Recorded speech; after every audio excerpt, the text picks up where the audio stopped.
Hello everyone. Greetings from IKRAMED. This is Dr. Sultan Moinuddin Shaukat Ali and I welcome you to IKRAMED. Today what we are going to learn is splenic ultrasound. So in the series of various ultrasounds of abdominal organ, we have seen liver, GB, kidneys. We have also seen uh, pancreas. Now we are about to see spleen. Okay. So before you begin with, just go through my basic lectures, go through knobology, go through how the fundamentals of ultrasound are, what echogenicity is. And now if from this session onwards, that is, this is the first lecture on spleen, I'll be taking few sessions which would be there on spleen, such that for a person who is performing ultrasonography, for a sonographer, interpreting and doing spleen ultrasound becomes very simple. Okay, chalo.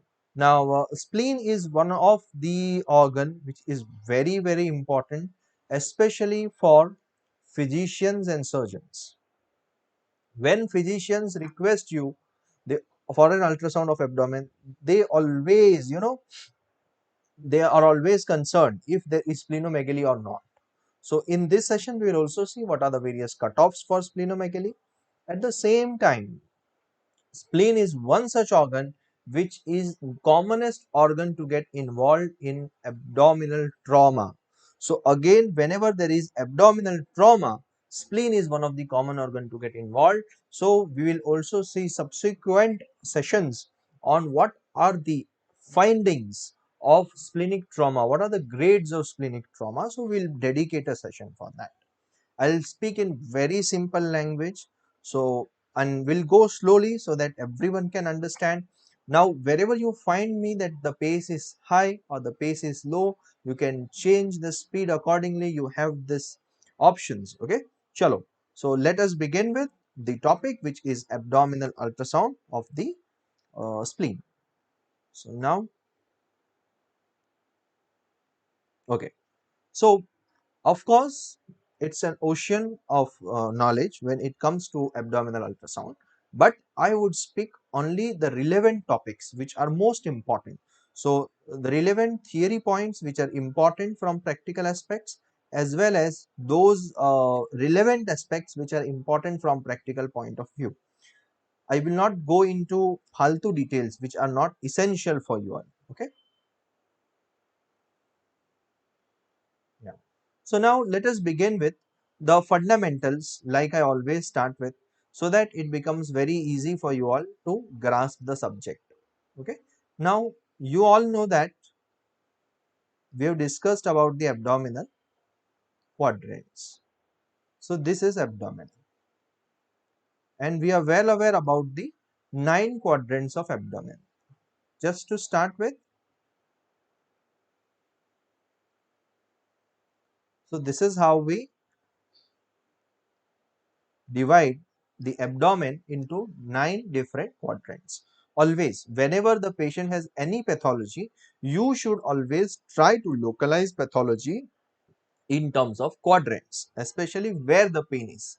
For example, like in this case, what is the quadrant? This quadrant is right hypochondriac region. Similarly, this quadrant is the epigastric quadrant. This quadrant is the LHC, left hypochondriac region. Now this quadrant is right lumbar region. This quadrant is of course the umbilical region. This quadrant is left lumbar region. This is the right iliac fossa, a VIP quadrant, because almost whenever patient complains of pain, most of the times you will find at least 30% of times patient comes with pain in RIF. Okay, there are various differentials for that. I have made an entire video lecture on that, what are the differentials of RIF, and that we have also discussed in details about a case discussion on appendicitis. You go through that, it would help you a lot in abdomen series. Now here this is called hypogastric quadrant and this is a special quadrant which is called LIF or left inferior fossa. Okay. So now these are the 9 quadrants of abdomen. Now wherever the pathology is, so first thing is you have to localize where is the pathology. So in case of spleen, the location of spleen is classically in this region. So you can say majority of the spleen is located in left hypochondriac region. So patient would complain and the spleen is oriented like this, obliquely along the umbilicus. So the patient complains of pain which is dragging downwards and it is in LHC quadrant, that is left hypochondriac region. Okay. Similarly, if there is splenomegaly, spleen enlarges this way. Let me use a different set of color. So spleen enlarges like this, like this. This is different to that of liver enlargement. Liver used to enlarge like this, downwards, but spleen enlarges obliquely. Okay. So whenever you want to take the actual size of spleen, very important, you need not see like this down. You will have to see obliquely along this. So that will give you the actual size of spleen. Okay.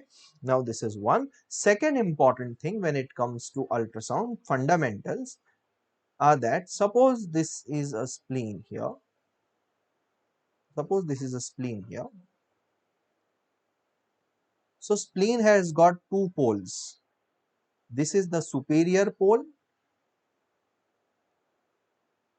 and this is the inferior pole. Okay. Now there are two margins. The anterior one, which is this one, it has got notches. So we'll see how they look on ultrasound. It has got notches and there is a hilum over here through which the splenic artery enters and the splenic vein leaves. Now, why is this thing important? Splenic artery is a tortuous artery. It's a tortuous artery. Now, what is the importance of this? Remember that when you are doing ultrasound of the spleen, not only you can see the spleen, but you can also see this vessels, that is the splenic artery and splenic vein if you put a color box in it. And these are very important, especially when it's a case of portal hypertension, where we look for splenic artery, splenic vein, and we also look for multiple collaterals, that is leno-renal collaterals. So leno means spleen. Now another important applied point when it comes to spleen is that pancreas run like this and tail of pancreas corresponds to the hilum of the spleen. So the tail of pancreas lie in the region of hilum of spleen and the splenic artery runs along the base of body of pancreas. So whenever there is pancreatitis, you can look for collections in the pancreas through window from this spleen. So you can make a window here and through this you can look at the tail region of the pancreas. Similarly, in case of pancreatitis, one of the important complication is splenic artery thrombosis, splenic vein thrombosis. So all these things can also be seen using ultrasound.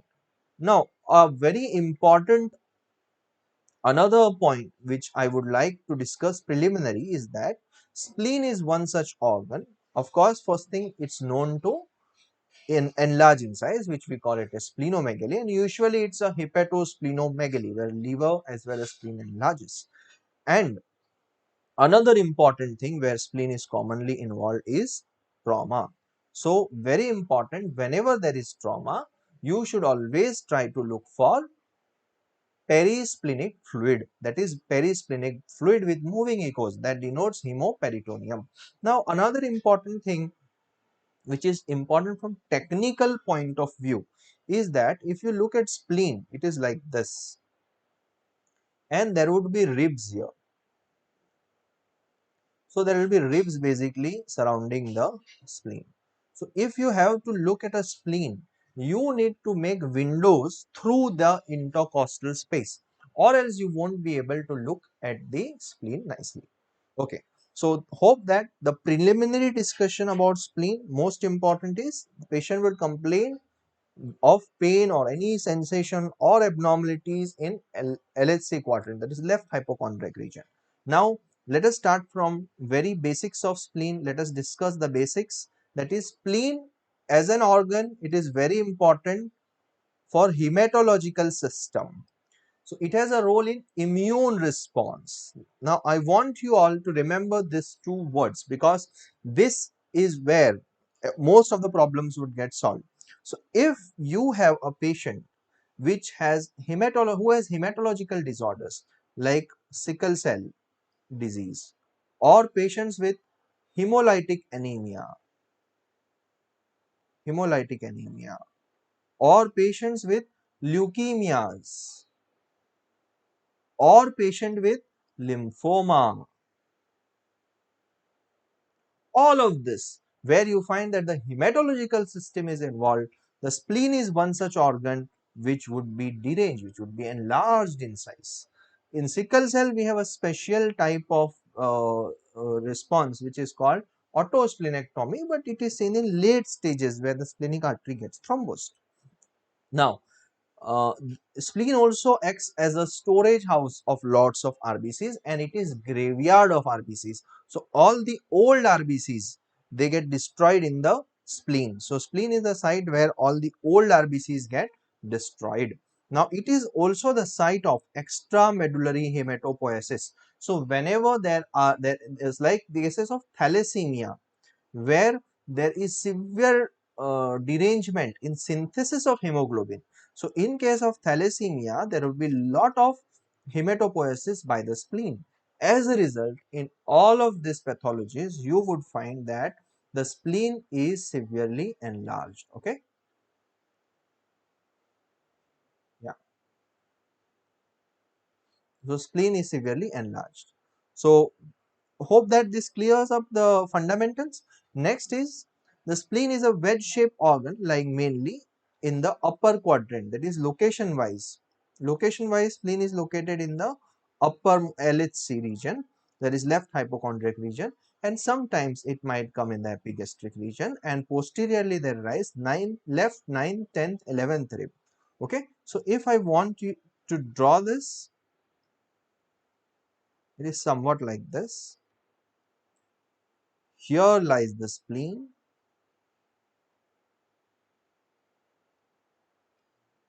Now, very important, here lies the stomach. The spleen is in close relationship with the stomach. Now, pancreas is a part of stomach bed. So, if you say where are pancreas located, pancreas go along like this. The stomach overlies here. Matlab stomach is located on the pancreas, and then it comes down like this. Okay. Now, if you see the spleen, the, another important thing is there are 9th, 10th, 11th rib. So, what is the applied point? Whenever there is rib fractures, always look for spleen contusions. Next thing you should look is spleen contusions. Okay. Now, why am I discussing all this in details? Because a sonographer or a radiologist should always know when to look for what things. So like if patient has got rib fractures, patient has pain in LSC, patient has got subcutaneous ecchymosis, or patient has got contusions, always try to look for splenic contusions. We'll see them, how do they appear. But now first thing is you should know the indications and what to look for in patients. Okay. Now spleen as an organ, it is highly vascular. Why is this thing important? In case of any intervention in the spleen, like splenic biopsy, or there is a lesion in the spleen which you want to biopsy, then you have to be very cautious, because it would lead to lots of bleed, because it's a spleen which is highly vascular. So before biopsying any splenic lesion, make sure you have got blood reserves. Okay. And only biopsy if it is very essential. Only always try to avoid wherever possible. Now, few splenic interventions, like there is a splenic abscess and you have to put a pigtail catheter through it. So in those cases also you have to be very careful, because spleen can rupture anytime and it can lead to devastating hemorrhage. Similarly, as it's a highly vascular organ and prone to trauma, it is one of the most important organ which when injured gives rise to hemoperitoneum. If you see the size of spleen and weight varies from person to person, weight is around 130 to 180 grams. Now, on an average, if you see the thickness is 2.5 centimeter, the breadth is around 7.5 centimeters, and length in Indian population, the cutoff is around 12.5 centimeters in length. Now, we use a formula. So, I prefer using a formula for spleen size. So, this is a formula which I am writing here. So, age of the patient in years, you have to divide this by 3 and add 6. So this formula would tell you what is the cutoff size of spleen in that particular age group, and very important, this formula is applicable till 12 years of age. After that you take 12.5 as the cutoff. Okay, remember this. Now, for example, suppose you have a child who has the age of 3 years and you want to find what should be the cutoff size of spleen in this patient. So what I do, simple, I'll use this formula. So we'll change an ink so that it becomes easy. So what is the age? Age is 3 years. I have to divide it by 3 and whole I have to add it to 6. So if I do this, what is 3 divided by 3? Answer is 1 plus 6, that is 7. So 7. So 7 is the cutoff, 7 centimeters. Okay. This is in centimeters. So if the 3-year child has a spleen which is more than 7 centimeters, suppose if it is 8 centimeters or if it is 10 centimeters, it denotes it is splenomegaly. Okay. Let us take another example so that the things become crystal clear to all of you. Uh, Suppose there is a child who is of age of 6 years, and suppose the spleen of this child is 10 centimeters, then whether it is enlarged or not enlarged. So let us see. So you know, for a 3-year child the cutoff is 7 centimeters, so 10 centimeter in 3 year would definitely be enlarged. But let us see it for a 6 years child. So for a 6 years, let us calculate by this formula. So you know that the formula states 6 divided by 3 plus 6. So what is 6 divided by 3? 2 plus 6 is 8 centimeters. So 8 centimeters is the cutoff. So now if the child has got spleen, now what is the size of spleen in our child? 10 centimeters. And here the cutoff is 8 centimeters. So definitely this is splenomegaly. Now, there are a few charts also. So some people, they tend to refer to the charts and they tend to calculate using those charts. Whichever is fine for you, you can go for that. So most important, to summarize whatever we have discussed now, the size of spleen, the cutoff value in adults around 12.5 centimeters, more than that is splenomegaly. Now, if you have it uh, in young age groups, that is less than 12 years, we use a special formula for calculation of size, which is age divided by 3 plus 6. So this is the formula which we use. Now let us discuss the next point, that is spleen has got two poles. One is the superior pole and the inferior pole, and spleen has three borders, that is superior border, inferior border, and a special border which is called intermediate border, and two surfaces, one is the diaphragmatic surface and one is visceral surface, and there is a splenic capsule. The spleen is completely covered by peritoneum except at the hilum, which forms number of ligaments. Okay. Now here let's see.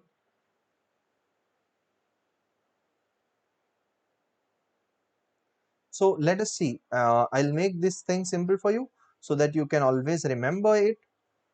Now see, this is how spleen looks. Spleen has got a superior border, an intermediate border, and an inferior border. The spleen looks like this. Okay. In between, this is hilum where the splenic artery enters,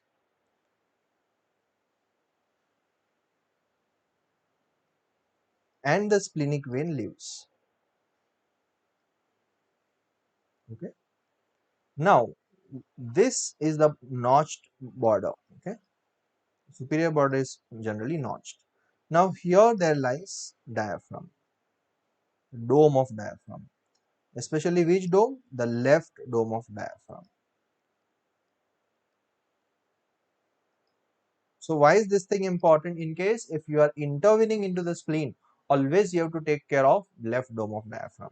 Similarly, any irritation in perisplenic region, perisplenic hematoma can lead to diaphragmatic disorders. So especially may lead to hiccups or raised left dome of diaphragm. Okay, so all these are important things when it comes to spleen. Okay, now with this in our knowledge, let us move to the next important part, which is what do we look for when we start assessing the spleen and how do we assess it. So spleen is best assessed in supine position, that is when the patient is lying down in supine position.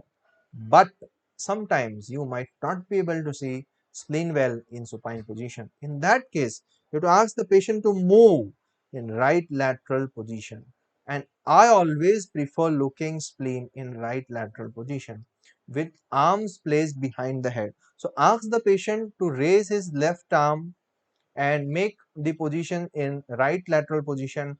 Ask him to take a deep breath and visualize it between ninth and 10th intercostal spaces. So this is where you would be able to look at the spleen. I would practically also be demonstrating this in a special video, so you can look for how this is done. Okay, presently I will be discussing the fundamental parts so that when you look at that video, all the concepts are clear. So for now, you listen to what I'm saying. So patient, instead of supine, we prefer right lateral position, and you ask the patient to raise his left arm so that the area becomes clear, and we ask the patient to take a deep breath so that the lung comes down, the diaphragm comes down, and the spleen is pushed below. If the spleen is pushed below, maximum amount of the spleen would become visible. Okay, this was about how to look for spleen. Now, when you start looking at the spleen, the first thing is echogenicity. Now, fundamental question, what is echogenicity? How bright a particular organ is on ultrasound denotes the echogenicity. So, echogenicity of the spleen is slightly higher when compared to that of liver, or sometimes it can be isoechoic to liver or sometimes hypoechoic, but usually it is higher than that of liver in normal conditions. Now, the congenital anomalies of spleen. After you look at the echogenicity, try to see for any focal lesions, if any. We'll discuss what the focal lesions of spleen are. Next important thing is measure the spleen, and after this try to look for congenital anomalies. So there can be accessory spleen, that is additional spleen. There can be splenonculi. There can be wandering spleen.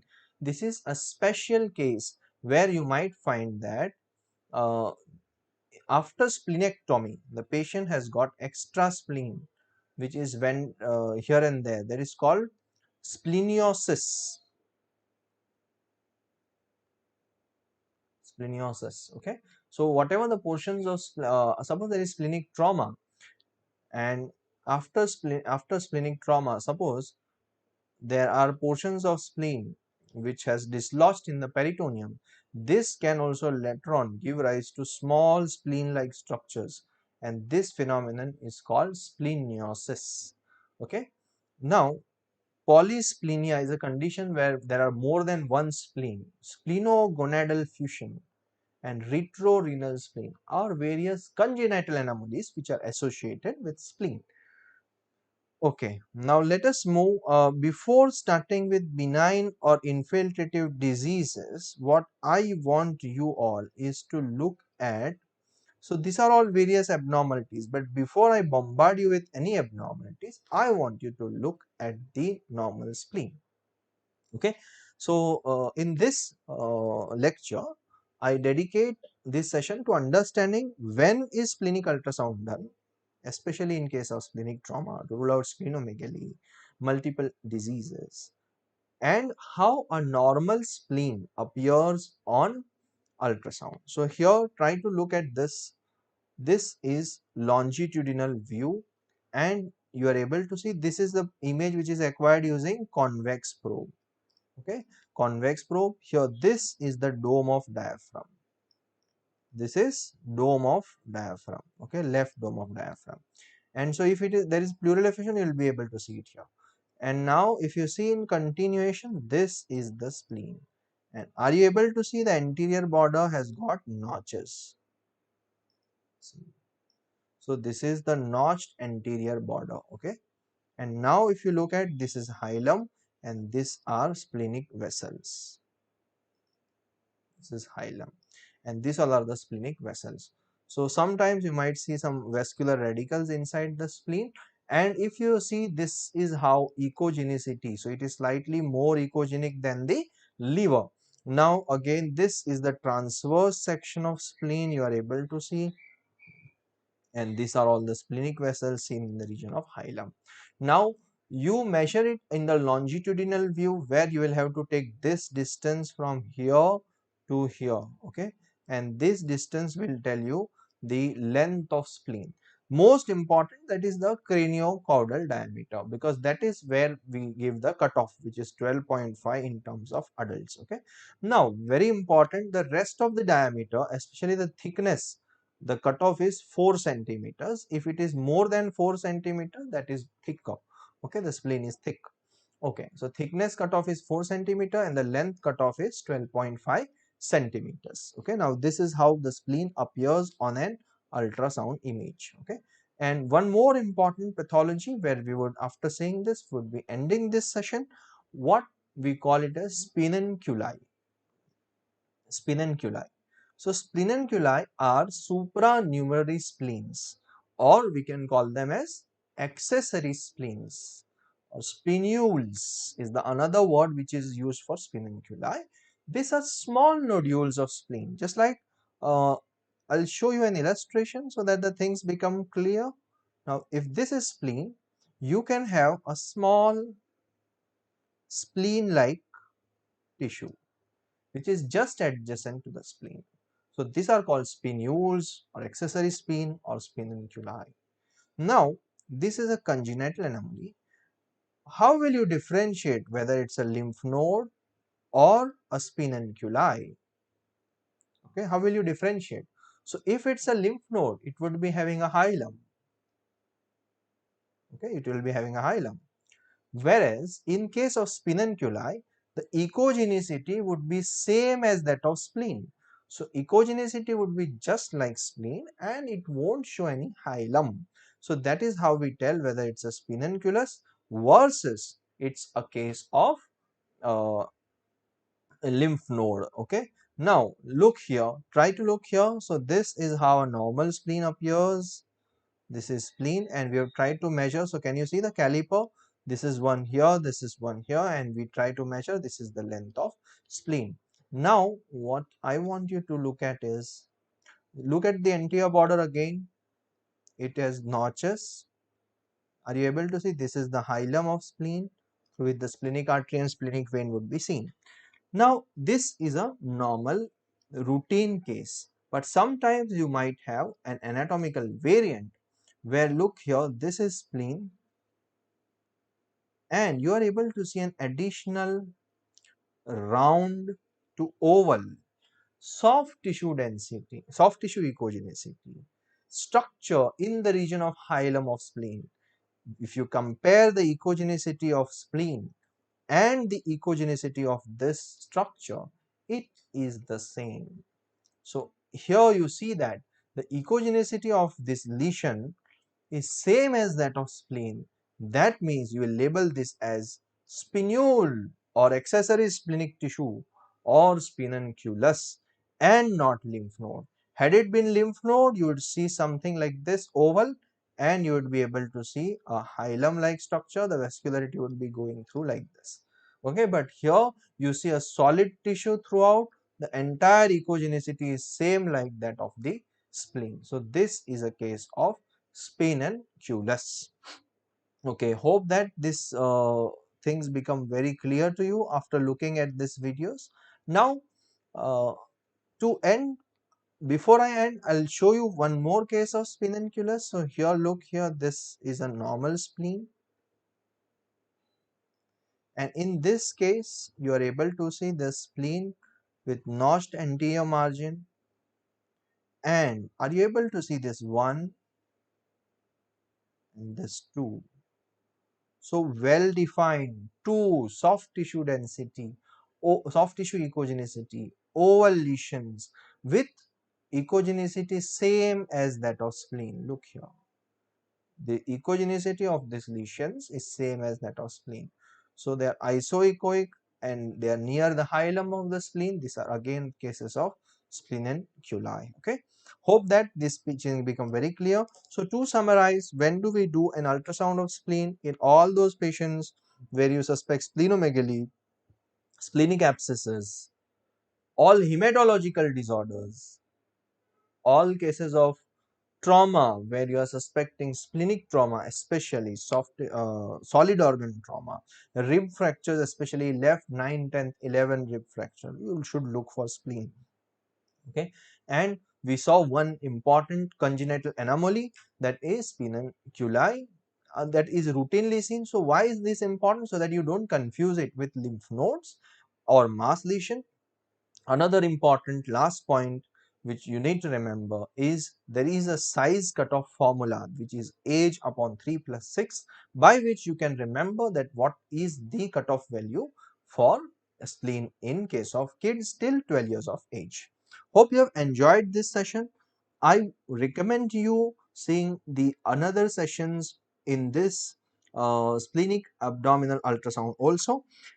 And I also want to hear your feedback and to know how well you're understanding, how well you're doing with it. And also do message me and tell us about your feel and your journey through the ultrasound. Thank you.